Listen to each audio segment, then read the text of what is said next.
Thanks for joining us here on Unfolding Little MS Things. I'm Claire Jens with my friend Claudia beside me. Hello. And today we're talking to our friend Sara, who is going to talk to us about her disease and her issues as well. So hi, Sara.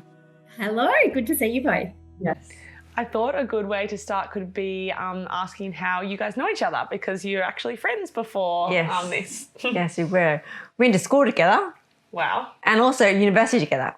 Whoa. And I think that the thing about university together, we were at the same subjects. Commerce, right? Commerce. So yeah, we both did commerce. Yeah, absolutely. Then we all went both different ways, and here we are now in the same sort of lane now of health things.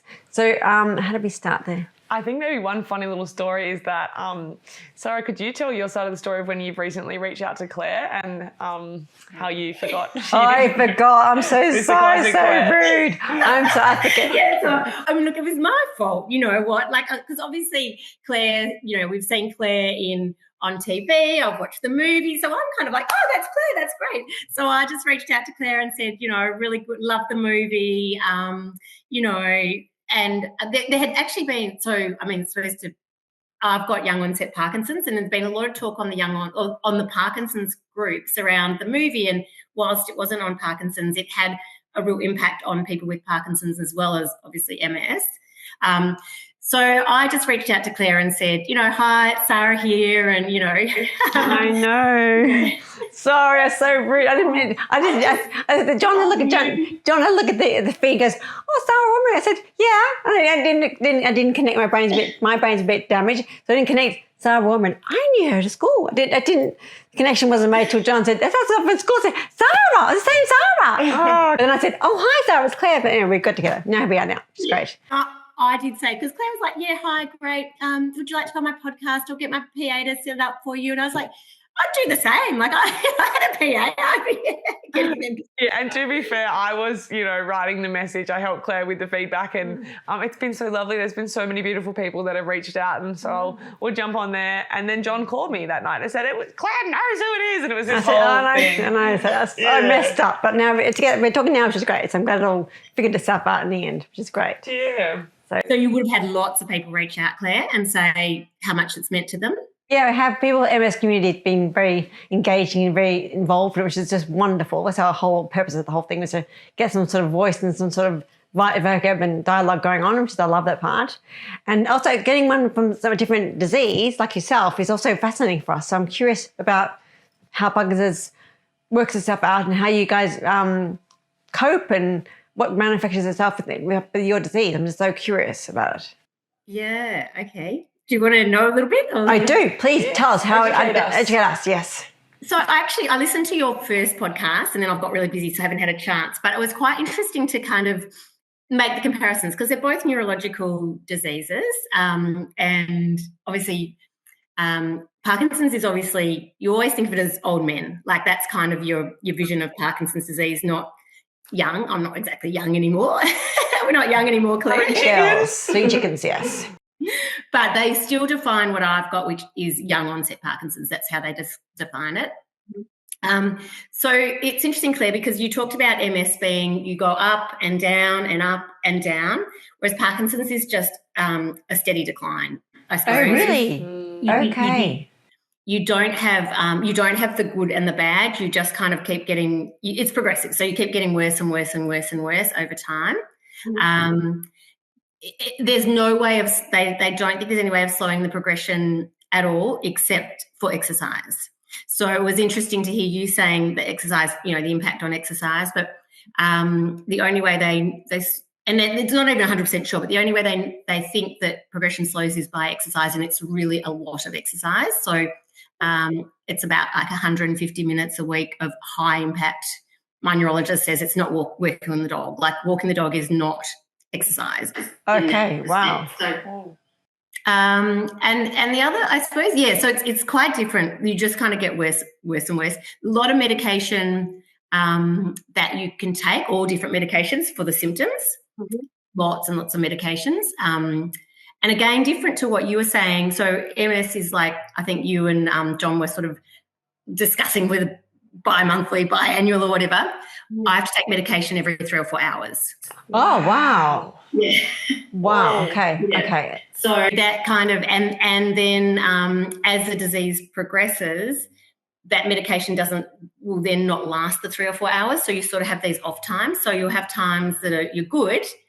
I haven't progressed to that point yet, but and then you have times where there's no medication working at all. So you struggle to move, you struggle to do a whole lot of things. So so it's quite different to MS and similar in the same way, I suppose. The main things for me is I get really stiff. I can't. So when I don't have medication, I couldn't do any of this. Like I'm sort of stuck a little bit. And slow, really slow. And I suppose, Claire, similar to you in terms of the cognitive bit, my mind gets slow and my mind gets very, very full of sort of air, like there's not enough room in there for it to work properly. And I suppose, both of us, we were smart. We got into commerce. The girls, yes, I know the feeling. Yeah, so you sort of feel this frustration that your mind's not working the way you know it used to. Yeah, absolutely. So for me, that's really when the medication wears off. I just can't, I'll be sitting in conversations and I'll think, I want to say something, but I just can't kind of almost get there quick enough. Okay. But do you forget things too? Is your memory hard as well or not? Oh, but I don't know if that's just my age. Okay. Well, yeah, maybe a bit of both, maybe. I mean, does Parkinson's affect memory at all? Yeah, it definitely has cognitive impacts, and varying cognitive impacts. So, I mean, I don't know if MS is the same, but they call Parkinson's like a snowflake disease. Like everybody has a different kind of... My voice is bad today. Yeah. No, you're doing great. I'm curious, Sara, how long have you had this for, do you think? So I was officially diagnosed 3 years ago. Oh, recently. Okay. But I think that I probably had bits for a long time. There was so people would always say to me, "Oh, you're walking with, have you hurt your leg or something?" Not quite. My gait wasn't quite right. And then sort of about 3 years ago, so we were in COVID, and I felt like everything was falling apart. So I had a frozen shoulder. I was always running with friends, but I was getting slower and slower. I think I saw every allied health service around thinking, why am I running slower? What's happened to my foot? What's happened to my finger? Why is my finger moving? So I could, I went to a hand therapist and she's like, move each finger, and I couldn't move 2 of my fingers, And then I was seeing a specialist for something else, and I said, and then I got a tremor in my hand. And I said, as I went to a specialist, and I was seeing a specialist for something else, and I said, I think I've got Parkinson's, and he's like, oh, what makes you say that? And I just said, I went through everything, and he said, well, let me see you walk, stand up. And I did and I don't know if MS is the same, but I kind of stood up so slowly because it, he's like, no, properly. He laughed, and I'm like, this is properly. This is my properly. I get that. Yeah. Properly. And he's like, okay, I think you should see a neurologist. And sort of then, and again, I don't know the difference between MS, but Parkinson's, there's no test. Actually, I think, I saw on your thing, you actually have a scan of your brain. Yes. There's nothing like that for Parkinson's. So it's literally a neurologist diagnosing you. You have to do a few things like this and a bit of walking, and he says, look, I'm sorry, you've got Parkinson's. Really? Okay. And how I'm curious in terms of how long did that process take for you to go from no idea to knowing? How did it take a long time or not? To get into the neurologist took a while. But I was lucky. I got sort of fast tracked through, I think, because of my age and everything. So it was probably a couple of months. And literally he follows you walking into his office. Ah, good. That's a trick. That's good. And he could probably say, as you sit down, as in it's that easy to diagnose. Now I can walk around. I've started playing pickleball, and I was playing against someone, and I thought, he's got Parkinson's. And I thought, I hope he knows he's got Parkinson's. You know, it's sort of. So you can recognise it early on, can you? Do you think? I can recognise a lot of it, yeah. So also, and my face hasn't got stiff yet, but you'll see people with Parkinson's, their face just has no emotion. It doesn't move. Okay. And yeah, so I can see it now. Can you see some, like, if you saw someone, would you say, oh, you've got MS or? Oh, I probably can recognise it more than most the people who don't know about it, but not always. People are quite good at hiding it, which is crazy but true. But I think you can just tell by the way we walk. We walk different than everyone else. It's more of a slow, like it looks not right. Because of the way to put it. I think. Do you agree? How we walk? And I think it's a lot of the people that we interview that I've noticed is that everyone's symptoms are so different. Yeah. With MS, I'm not sure if maybe they're more similar with Parkinson's, but I think where Lena, Claire's good mate, can looks walk normal, perfectly fine, where Claire can't as much. I can't. But Lena's in excruciating nerve pain 24/7. And I'm not. Where you don't really feel pain. Nothing. I don't feel anything. So I think I think that MS and Parkinson's to me seem quite different in that sense that we have such different snowflake part that our snowflakes are so different that you can't recognise each other. Like there's no similarity. It's almost, like me and Lena, you never guess we're the same disease. We met both of us. Our symptoms are so different. There were nothing similarity at all, zero. So we're kind of, it's hard to recognise the same disease, but we both have it, but just very different types. Just kind of. Yeah, do you think that's got to do with where the lesions are forming on the brain, or? I think yes, it's a good question. But I think also it's how your brains cope with them, I guess, and how I guess also the neural pathways in mine after all the different attacks I've had, the pathways that should be like straightforward have been kind of altered and been broken, and they've taken different routes to go from where to where. So mine is very slow and very lost to go from A to B. But some people who are diagnosed recently, I think their pathways are much more straightforward. I think. Again, this is me guessing. This is like my layman's terms of things, but I think it's how it works. I think. Right. And do you have with MS? Do you have sort of support groups? Is that kind of a thing, or? I would say in towns probably yes, but we're more rural here. So the MS group here is not really at all. But I remember in England, in London, I had a MS group that was around me all the time in London. And then in Melbourne, there's one as well. And you had a support group of all MS groups, MS sufferers, MS patients, so patients and the carers. But out here in the burbs, in the countryside here, not a group at all. Just kind of a sad thing. I think that also, I'm afraid to ask you, with Parkinson's, is your MS, your Parkinson's group, is it quite useful and for you quite critical to have like MS Parkinson's group around you? Yeah, and I think so. I suppose just to go back, so I was diagnosed, and then my daughter was doing VCE, and my dad was really sick, and he was, and I just thought, my husband and I just said, we're just going to keep it for us until she's finished VCE. So I didn't say anything to anyone for close to 12 months. So I didn't get involved in any support groups. I think I just kind of blacked it out. And I probably, because it is just a progressive disease, I was better than I am now. So I went on the medication and I just kept it very much to myself. And then when my dad then died and Emily finished VCE, and so then I told people, and that's when I started to get more involved. And so we have a young onset Parkinson's group. Okay. And I think Claire, because you said that to me, it can be quite lonely. So I've got lots and lots of friends, but I hadn't told anyone I had it. And so it was kind of this feeling, I don't know, it was quite a lonely feeling actually. Yeah, it would be. And then obviously I started telling people, and then I joined this group, and there's something on every month. As in there's either a Zoom or there's a get-together every month, which is great. I don't go into the Zooms because it reminds me of COVID too. Okay. Yeah, fair enough. Yeah.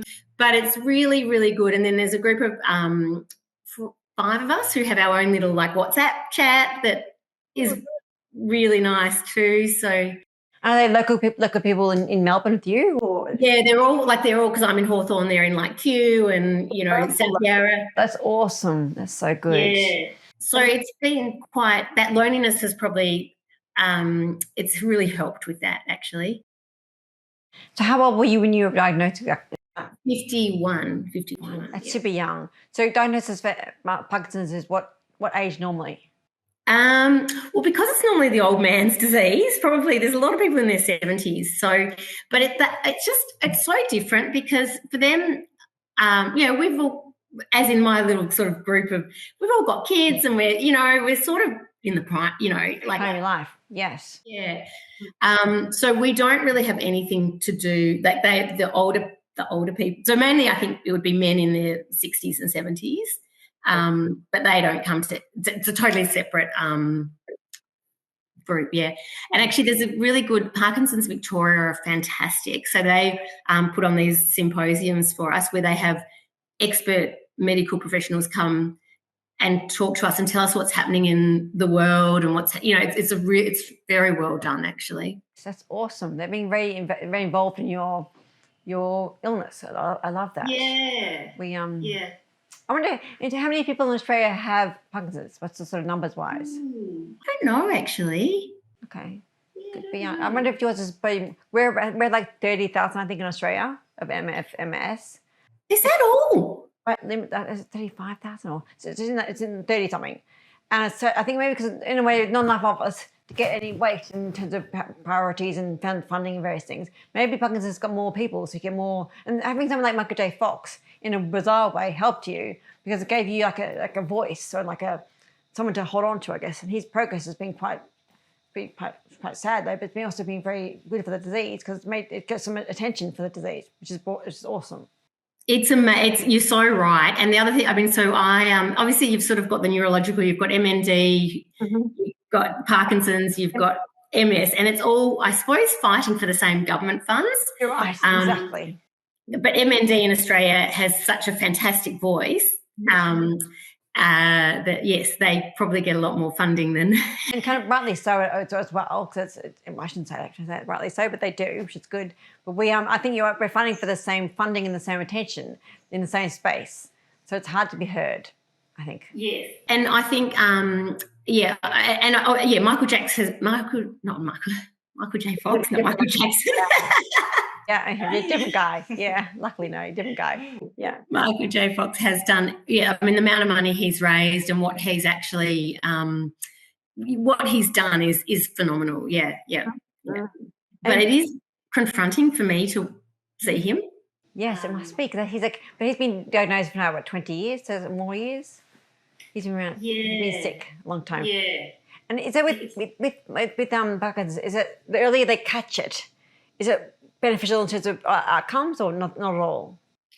I would say, and I was thinking about this because I'm saying, like, why would you want to put do you want to be diagnosed early? But I suppose the only thing would be to build up that exercise. But other than that, because there's nothing they can do to slow progression until there's like a medication you can take or something like that. Yeah. I don't know. I mean, I think the problem is a lot of. I was lucky. I was probably when I first started having symptoms to diagnosis was probably 6 months or so. When I started but for a lot of women in particular, they'll be literally feel like they're falling apart, and nobody ever looks. No GP would ever look at a 40, 50-year-old woman and say you've got Parkinson's. So they spend a long time, feeling really. Bad and having no diagnosis and almost feeling like it's in their mind. Okay, nice. Okay, yes. And the other thing about Parkinson's is it's linked with a lot of anxiety and depression. So you combine that with a diagnosis that you don't, illnesses that no one kind of maybe believes you've got or don't know where it's come from with anxiety and depression. It's pretty awful, yeah. Yeah, there's a lot of similarities there. I think people, in your space and my space, people don't believe us for a long time, it seems. And people think you're just a woman, you're going mad, you got pregnancy issues, you got all these other weird issues. Not at all, but they think they're depressed, we've got anxiety, all these various things are not true, but they cross up all the things first, then they finally go to disease. eliminate everything that's first, and they go to MS or Parkinson's. Yeah. I don't think they ever really go to. I feel like they never go to Park. Like it's just such a long journey. Yeah. To get MS is more. I mean, there's a lot. Is it 50-50 split male and female, or 70 women, 30 men. Right. Yeah. So there's 3 girls to 1 guy always. Yeah. And do they know? I mean, do they know what causes MS? Is it? No, they don't. This is the bizarre thing. I think when they figure out what it is, it'll be easier to fix it. But until they find out what causes it, I think that's. And my thoughts are, this is my Dr. Claire, thinking that I think they'll find out there's more than one disease. Because how can Lena and I have the same disease when we have totally different symptoms? Like it's like different disease, but same umbrella name, MS. But underneath the umbrella, it's like there's 2 different people with totally different diseases. So I think there'll be a different name. Ultimately, there'll be different. Well, they call it different stages of MS, is like progressive or blah, blah, blah. Different labels are it, but actually the same disease is, I think, the wrong answer. But maybe I'm wrong. Dr. Claire could be wrong. This is very true, but I just think I might be wrong there. But we'll see. And you've spoken a lot about as well that, and in a few MS educational videos that we've watched together, that one of the main triggers is stress. Yes. In a lot of patients, it was kind of like the final tipping point, a really bad bout of stress before they were diagnosed. Yeah. Do you find that with Parkinson's the same? Does stress make yours worse? Well, it's really interesting because I stopped working 3 months ago, and I feel like even though it's a progressive disease, I feel like I've improved about 5 years worth. So, yeah. So yes, I think stress. I don't know if stress kind of brings it on, but stress certainly makes it. Sorry, that's my dog. Your dog's all right. We've got a few dogs here. My dog and my daughter's just walked in as well. So, I would say yes, stress certainly makes all the symptoms worse. Whether it causes it, and a lot of people do say, oh yes, that caused it to sort of get really bad really quickly, and I don't know. But and actually, Claire, they also say that about Parkinson's. They think longer term they'll find it's a number of different diseases. Okay. I think with Parkinson's, there's sort of there's a genetic.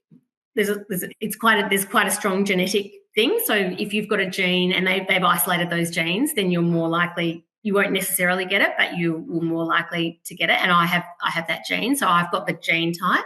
Okay, the gene. Then type. There's a bit where they don't know where, they can't see any genes. And then there's also pesticides. So people who have grown up on farms, people who certainly in the US who work for the army and are sort of around a lot of things in the air are more likely to get it too. So I think there's I think exactly what you say around MS. I think they'll say the same about Parkinson's as well.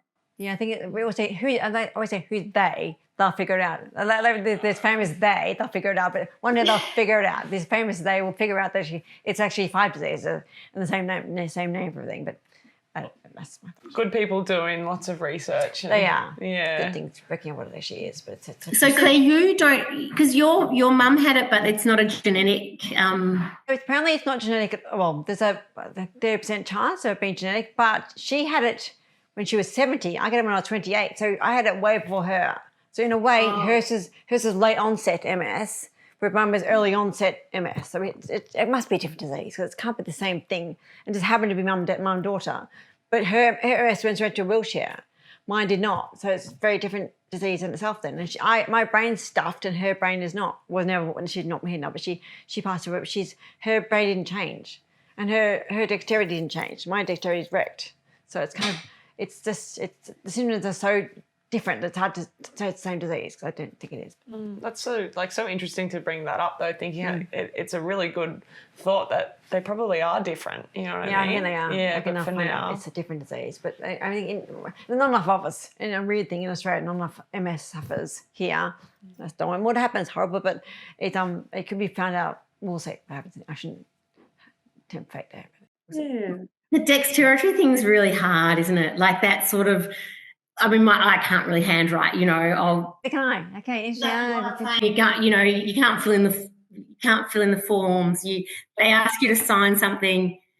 Actually, my first appointment with a neurologist, they hand me 2 pages of forms, and I thought, is this the test? Like, So true. And just I lose over, fail straight away. You win. I fail. You know, the receptionist can diagnose it. So, but a friend who has MS, but he's in, you know, that what you were talking about, that sort of. So he seems totally fine, but he said his dexterity in his hands have never come back. So he spends a lot of his time trying to hide or compensate for that. Yeah, compensate. Good word. Yeah. Can you cook and things like? There's that sort of. I can, but I don't because I'm not very good at it. Also, I can't cut. Like chopping up things, I can chop things, but it gets it's dangerous because I can't, because my hands don't have any feeling. I can't, I've burnt myself a lot. I've tried to burn myself all the time, so I don't burn things. I don't use them right enough. And I can't cut well because I can't see well. So my eyesight's been during attacks when my eyes are being wrecked by things. So my eyesight isn't very good to cut things. Yeah, I think before I was diagnosed, so I always used to love cooking. Okay. Even before I was diagnosed, so probably about 6 months before I was diagnosed, I think the whole family kind of watched me trying to cut, and I basically stopped cooking from then because I couldn't get that, which should, you know, it's so frustrating because, you know, we would have done it without thinking about it. But yeah, so my husband literally took over cooking because it was so awful for everyone to watch me kind of. Dangerous to watch. Think, oh gosh, she's going to cut a finger off. She's not careful. She's going to cut a finger off. Yes. No, yeah. I can use it. I use, you know, there's lots of sort of cheats ways of doing, you know, I've got a food processor, but it is all that stuff that you took for granted. I agree. And even health you took for granted. Back in the day, you think I could do these things before, and you think, I didn't realise how lucky I was then, how lucky I was before. I could do these things, and now I can't do it. It's very frustrating. How did your family deal with your illness? How are they coping with your diagnosis? So when we told the kids, because I've got three, you've got three. Yeah, 3 boys. Yeah. 3 boys. I've got 2 boys and a girl. So we sat them down and sort of told them, and I had bought this book actually that is sort of explains it, because there's a lot of things around Parkinson, and I'm sure the same with MS. There's words and there's what does it do and how does it progress, and so I bought this book that explained it all. But they're fine. Look, they pick up. If they see I'm struggling with something, they'll pick up the slack where they can. Particularly my daughter. Girls, they were sort of. Emily said, "I knew it. I kept seeing you." I kept seeing your hand move, and she had said to me through the year, "I think you've got Parkinson's. Your hand's shaking a lot." Wow. Okay. So she knew it. My son got really confused with Alzheimer's and kept saying, "But when are you going to forget who we are?" Oh, that's sad. That's really sad and sweet. It's sweet but sad, yes. I'm not. They're pretty good. I try not to talk about it too much because I sort of I don't want them to grow up thinking. Well, I mean, they're growing up. I mean, my oldest is now 23, so they kind of. I've got one doing BC. Have yours all finished school, Claire? It's all finished school now. They're all at university, all 3. And are they any living with you, or? No, in fact, they're only in Melbourne. Unfortunately, we're here on the farm, so we're not close at all. But they visit occasionally, which is nice. We're here just on the weekend. weekend. They're here to the weekend. Just the weekend, all 3 here. It's so magical when they're all here. I love it. So, where are your 3 then? Where are your 3? 3 at home, yes. That's the unfortunate thing when you live in Hawthorn, they'll never move. No. No, it's good. They're local. I love that. It's good. And then my oldest son followed in our footsteps, Claire, and he did commerce at Melbourne, and now he's at KPMG. Oh, well, he's counted. That's so good. It's like, I remember the 12 contact hours a week we used to have. Yes, they have great days. Is it now? It's still, but nowadays it's not 12 hours. It's like 0 hours. It's all online, isn't it now? Oh, it's terrible. Yeah, they go in. I don't know how. Anyway, he didn't spend a lot of time at university. And then I've got my daughter studying and a year 12. So, and then we're done.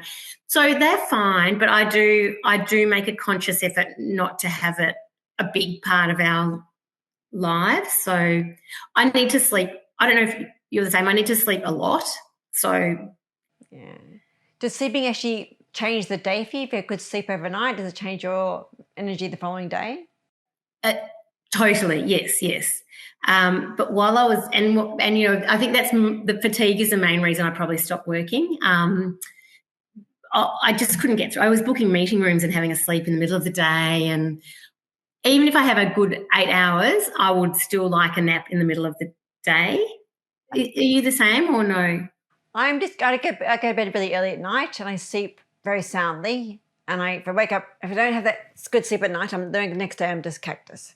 But a good sleep is pretty key, and I'm very strict about sleeping. So if someone snores, they get told off, and that's how it works. And I get really cross. The whole day's work if someone snores, I can't sleep. But that's me being a bit selfish. That particular someone. That particular someone. So you snored last night, I didn't sleep well. But that's me being selfish. It's like no, not being selfish. It's me being practical. That's it. That's it. I think the other thing about Parkinson's is, I don't know if it's the same with MS, but people with Parkinson's talk a lot in their sleep. Oh, really? Wow. That's different. And for some reason, I keep running exercise classes in my sleep because I have to exercise so much. So I do these classes and I'll be going, and left, and I'll kind of go, oh. If you do this, you do the actions in your sleep. Do you move? You do. That's so funny. I love that. But it's sort of a world, as in, a lot of Parkinson's people do have this sort of, they call it disrupted REM sleep. So we will, rather than just kind of having dreams, we will start talking and acting them out. So that must be crazy for your husband. Your husband must get banged in the head by an exercise. Do exercise. He's like, whoa, you were chatty last night. Oh, really? Okay, it's hysterical. And can we backtrack, Sara, and just talk about your work? So what were you doing for work and what your experience was like before you just finished up work, working with your disease? Yeah, so I worked for the last 15 or 14 years. I've worked for Bunnings, and I was running Bunnings, procurement, and then I was running their cafes across Australia and New Zealand. So it was a great job, and it is honestly an amazing company. And I always said that job, I would never work anywhere after Bunnings anyway. That was kind of like, people are happy. It's like the stores. You have Bunnings energy. You have Bunnings energy. Yeah, makes sense. Checks out. I like And it's funny because my interview to get the job, like have them go, was like, I just want to meet you and see you weren't a snob. Like that was kind of the. Yeah, totally. Wow. You're very salt of the earth. Great looking, you're dressing Hawthorne again. Well, Hawthorne, maybe do you think maybe you're a snob in Hawthorne? I think, it was like Hawthorne, private school, whatever. So anyway, so I kept thinking about it. And I'm sort of obviously well aware that I am in a fortunate position that I, could stop working, like as in finance, because not everybody can, so they have to push through. But I was really getting fatigued. And what I didn't want is in 5 years' time to look back and say, I didn't do, the neurologist said to me, I had to do this exercise, but I couldn't fit it in because I was looking after the cafes in Bunnings. Like, really? Sort of in the scheme of things, I didn't want to have that regret. So I did think about it for a while, and then I made the decision, and it's been, I think, to leave work on your own terms. And, I had really gorgeous farewell, and I just felt like it was very well handled and managed, and it's a great company. So actually the CEO of Bunnings is the chair of MND.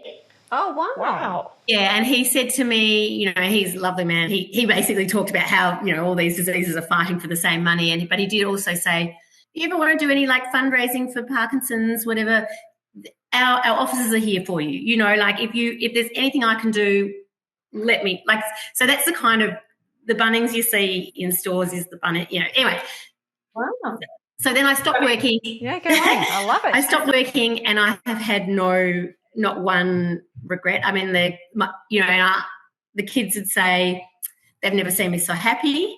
My year 12 is like, oh my God, you're so lively these days. I've just got, it's been really, health-wise, it's been amazing for me. So, and it meant your Parkinson's been different in the last 3 years, and does it feel less onerous now, your disease?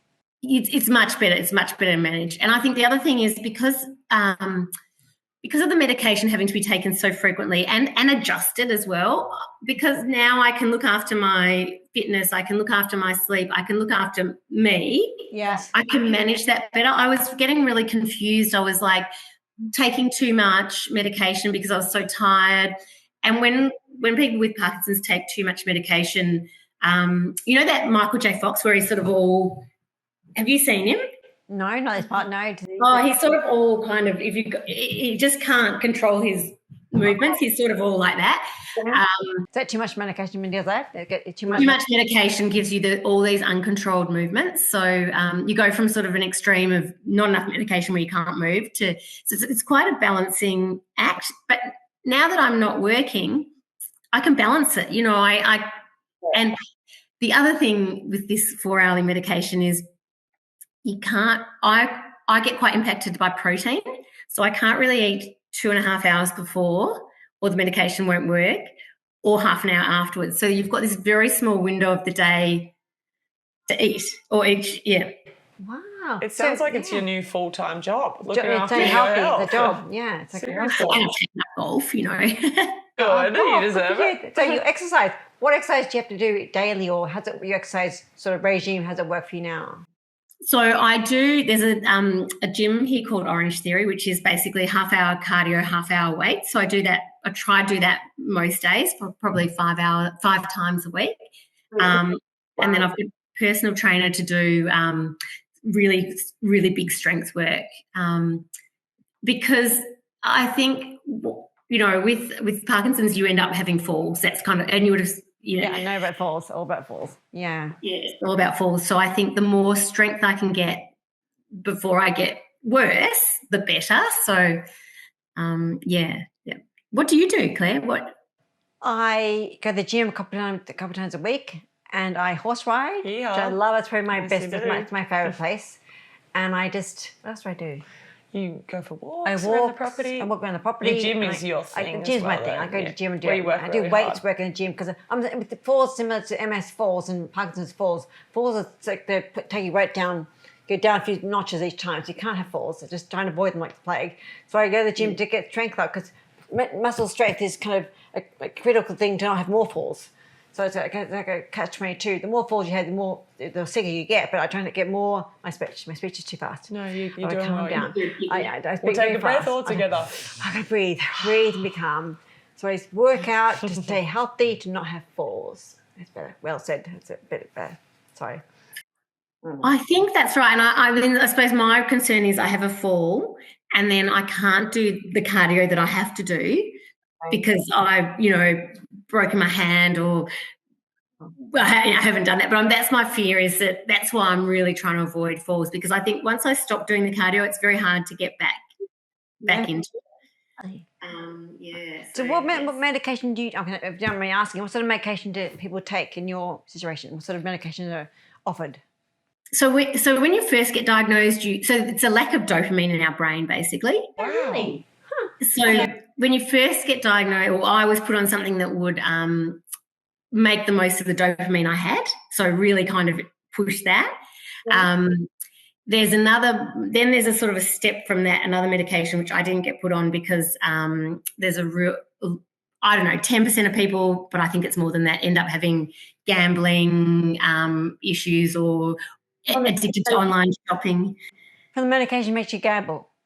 Yeah, so it does something, it clicks something in your brain, and they think it's more than 10% of people on this medication. So, and you just become addicted to getting that whether it's gambling, whether it's online shopping, whether it's hectic. How funny is that? I've never heard of that. That's amazing. Yeah. Okay. Well, it makes sense if you're saying it's pushing the dopamine. It's kind of like taking drugs. It's well, it is taking drugs. Like a high. Yeah. But I never went on that one. The neurologist didn't even suggest that one. And then there's actually now, I actually get levodopa, which is the dopamine into my brain. So that the tablet I take is essentially dopamine. Oral dopamine. You take a pill with dopamine. Yeah. That's awesome. That's a good thing.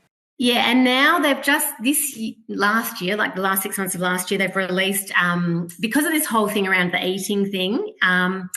They've now released like it basically goes straight into your stomach. It's a bit like insulin. So it's a constant, like you would just carry it. And I'm not there yet, but you would carry like this little thing that would basically put the dopamine straight into your stomach regularly through the day. And people who are on that say that's fantastic because it gets rid of those 4-hourly ups and downs. It just sort of, and it always works. Yeah. Yeah. And so for you, is it the dope? Like, so it's kind of the crashing of the dopamine. So you obviously feel it physically, and what's that like mentally for you? Yeah, cloudy in my brain, and then the physical movement is hard. So, and I don't know if that's the case with Ms. Claire, but so I can walk. Like now, I'm fine. My dopamine, it's working. The drugs are working, but otherwise, every step I have to kind of think about. Yeah. So those automatic responses of a walk it's really hard. And actually the big way they diagnose it is no arm swing. So Oh, really? yeah. Okay, good to know that, because John reckons my arms don't swing and I walk too. So they think that, sorry, digressing there, but I thought that too. Arm swing's the key. Arm swing's the key. Yeah, and it's fun. Yeah, so do you have the same? Do you have an arm? Is there an arm swing issue with MS or? With me, yes. MS, I'm not sure. Is it a Claire thing? I don't swim arms. Apparently, John says I'm just a bit weird, but I'm not sure that's quite true. You're doing your best to get I around. do my best to just walk at all. So I just Yeah. do what I have to do. If I fall over, I fall over. But I don't think my arms swing because I'm just probably too tired for my arms to swing. I'm not sure what it is. Yeah. I'm just trying to walk at all, but that's a whole other issue. Probably when you're focusing on where your feet are going, you're probably not, I focus on not falling over. Claire, other than this, like twice a year or whatever medication, do you take other medication for MS or? No, I mean, I'm very lucky now because over the years the medication's been quite tough. But now I just do 2 times a year infusions, and that's all I do. It's all I do. So I'm very grateful because I think over the years there's been injections every day or pills or all sorts of other things like infusions of vitamin this and vitamin that. But I don't do that now at all. Just this one drug twice a year. That's all I do. So I'm grateful for that. But then this drug, you get to a certain age, a certain stage in your disease to get to that certain, I guess, level of person to get that drug. But I'm there now. But otherwise, you take other drugs that aren't quite as tough down here. Make sense? I'm not being very clear today. It's not like this is the last one. You'll end up getting. There'll be other ones. Yeah, I suppose that's a bit like Parkinson's. So the drug I take every 4 hours instead, it keeps getting stronger and stronger and stronger. So. Okay. And what are the side effects of that drug? I think I'm trying to think what that is. If you take too much, you get obviously you have those uncontrolled movements, and then you can get really tired as well. But I can't think of any. I can only think of the good, which is it gets me. And I don't take it overnight. Some people take a slow release overnight. So I can really feel it in the mornings. I get up and I can kind of make my way to get my medication, and then it takes 45 minutes to kick in. Okay, but it's immediate. When it kicks in, it's immediate. It's done. Yeah. Well, it's good then. So it's effective. I like that. Yeah. So I can tell. I mean, I can pretty much set my watch by the 45 minutes now. Like it's. Wow. So you've got that really good schedule of it, which is you have. Yeah. It's important. Yeah. I like that. And so can I ask you as well? Like you have such a beautiful energy, and I you're so agree. lovely to talk to and bubbly. And how you briefly mentioned seeing, the videos of Michael J. Fox in particular, that can be quite confronting, and I can imagine it is a quite confronting disease to live with. And where you said, it is just that downhill progression. How do you cope with that? And I just feel like it would resonate a lot with anyone in your position, how you cope and still be so bubbly and beautiful and live with it. Oh, thank you.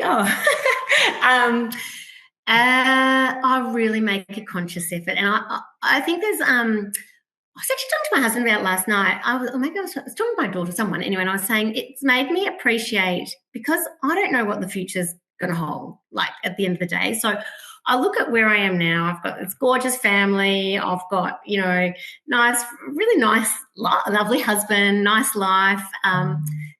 So I have to really live in the moment and appreciate what I've got. When I was first diagnosed, I did see a psychologist, but it wasn't for me. Whereas I know most of my friends who have it, they really like those psychologists. They like that opportunity. For me, I was like, maybe I went to the wrong person. I don't know, but I just didn't feel like, I don't know.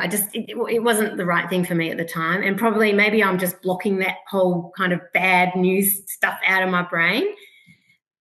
But I have made a conscious effort to kind of think,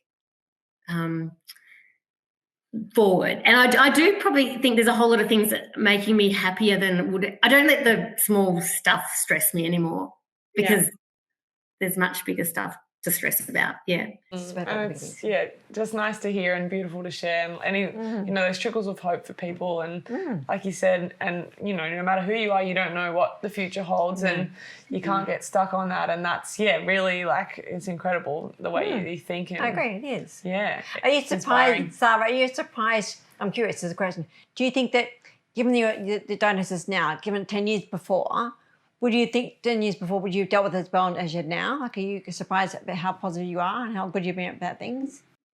Yeah, I do. I think, Claire, I probably did let small stuff stress me a lot more.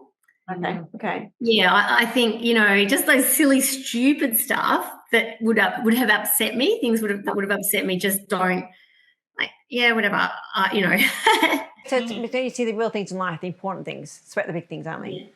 Hey, Claire, I want to ask you, how did your kids cope? Oh, so they were so young. Oh, no, did you get diagnosed before you had kids, or? I was diagnosed before the kids were born. I was diagnosed in 1999. They weren't born till the 2000s. So they were sort of post-diagnosis, all three. So they didn't know me otherwise, which is, I guess, they didn't know any difference. But they seem to get worse over time, though. But kids are very, as you know, kids are very resilient and very tough, much tougher than everyone thinks. They really are. And they cope with things very well. And it's surprising how they cope with things often better than adults do, which is a nice surprise, I think, there, which is good. Yeah, they can kind of compartmentalize. Exactly. I'm sure I could have said that word years ago, Claire. There you go. Let's think about it, because in the morning I can say it now. Give me 4 hours, I can't say it. 4 hours. I'll be able to say it, but I can right now, but not this afternoon. It'll be finished this afternoon. Yeah, and I think naturally they're kind of, do you find your boys very kind of, having you have this has made them better people, I'm a big believer in kids whose parents have illnesses are more empathetic and more just kind of kids. They just are. So I'd like to think that my boys would be, my number 2 particularly, will be a very good husband. Because he's such giving hearts. They all three have giving hearts now that perhaps kids their age don't have, because they're a bit selfish and a bit other kids. My kids have learnt to be a bit more, I hope, be more engaging with other people and more just kinder. Am I right? Yeah. But maybe I'm biased with my kids. I'm not sure. A better understanding of the world. Yes, that's what I said they do. Yes. Are they living together in Melbourne, the 3 of them, or are they? Two live together in Melbourne in the same apartment, and one lives just a few about a kilometre away. So they're pretty close to each other. So they're pretty tight, those 2, which is really nice. 2 mostly, but they're 3 mostly. That's good. Yeah, it is lovely. Yeah.